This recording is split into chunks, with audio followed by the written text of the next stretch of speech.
When last we left you, we were just entering our 19th gale warning, and you can see here at 11 a.m. Again, the top screen are sustained winds, the bottom screen are gusts. The little white dot at the left side of the screens is where our boat is. You can see by 2 p.m. the gusts were becoming quite heavy, and the sustained winds were starting to catch up with the gusts. So it was pretty full time, a lot of wind. Okay,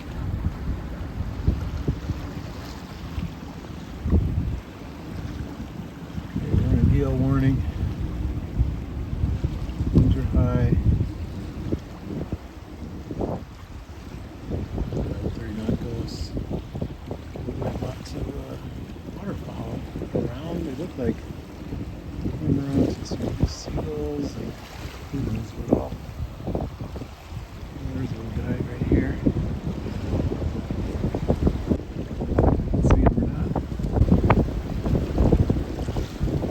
Lots of birds. It's just another day for them.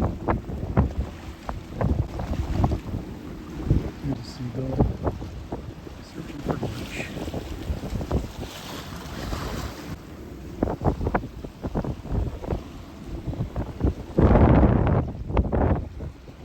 I saw something.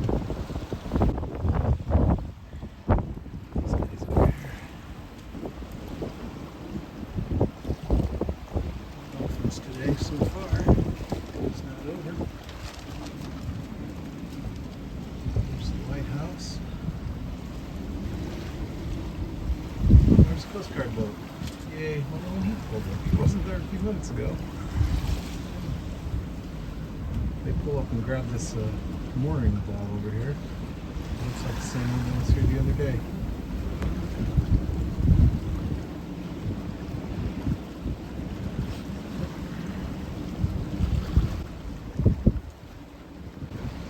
Good. I like it when they're there for some reason. I don't know why.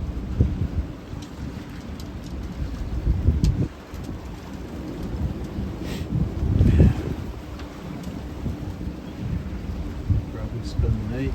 I mean, sitting out the gale warning maybe. Oh, it looks like they missed their morning. Go back for it. These are just a long stuff. Front, two people out front.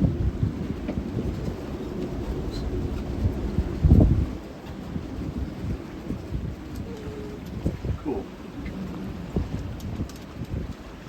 Even in the middle of a gale warning, when the bananas are ripe, it's time to make banana and nut bread. And Ace has a fabulous recipe from his mom. And it just, I can almost smell the banana nut bread from this picture. It was delicious.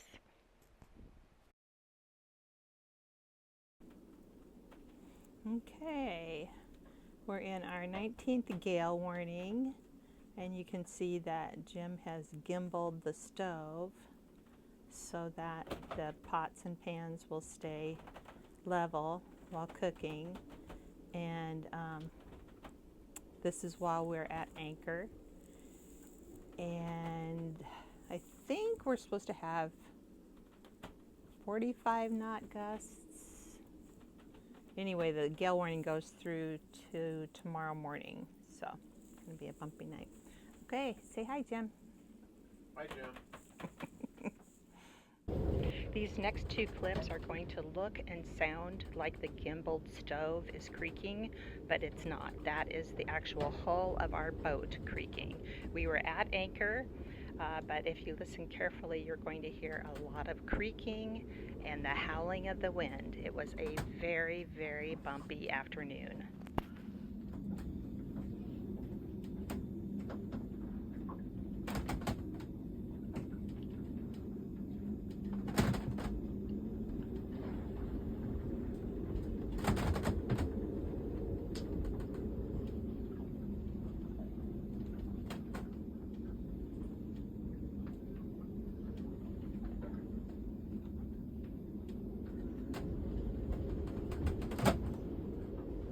By 4 p.m. that afternoon, it was 86.9 degrees in our enclosed cockpit.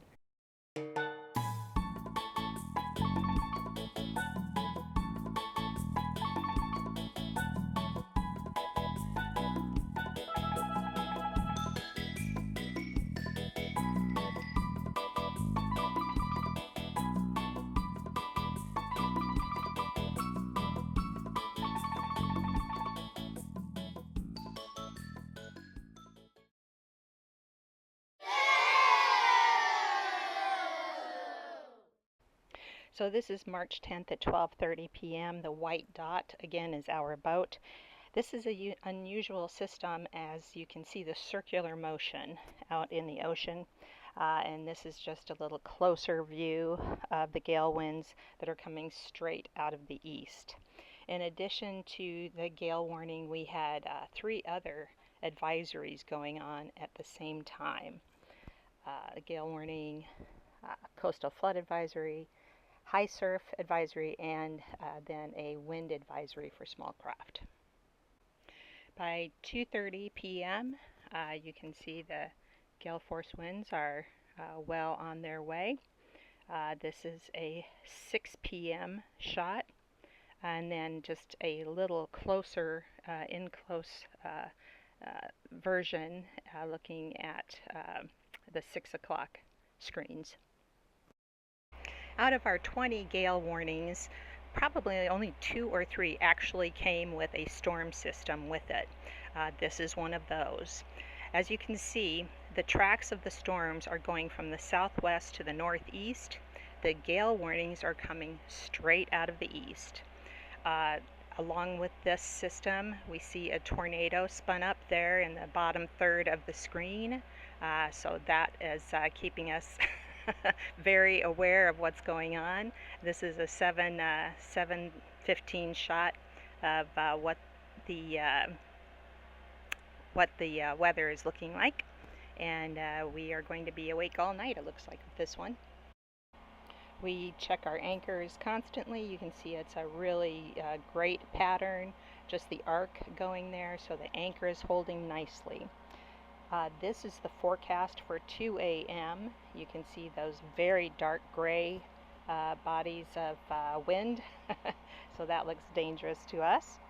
By 10:45, we expected the height of the 2 systems to meet, the storm system and then also the gale warning. By 4 a.m., we thought we would see the height of the gale warning storm. The thunderstorms will have moved off by then. This is at 2 a.m., a wide shot. Again, our boat is the blue dot with a white ring around it. Okay, well, this was the actual 4 a.m. screenshot. Yes, we were up for it, and it didn't look nearly as bad as what was forecasted. It certainly didn't look as bad as the 55 knot winds that were forecasted like 2 or 3 days before, but we were very, very wrong. This shows how our anchor drug. This is pretty rare for us, and these gale force winds in combination with the thunderstorms that rolled through that were producing tornadoes, we drug over 230 feet. Not only did we drag, we also lost property in this gale warning. It's the worst one that we went through. It was at this point we decided, we're not going to make it probably a whole month out here at Cape Lookout. So we begin to make plans to cut this part of our trip short and head back into shore.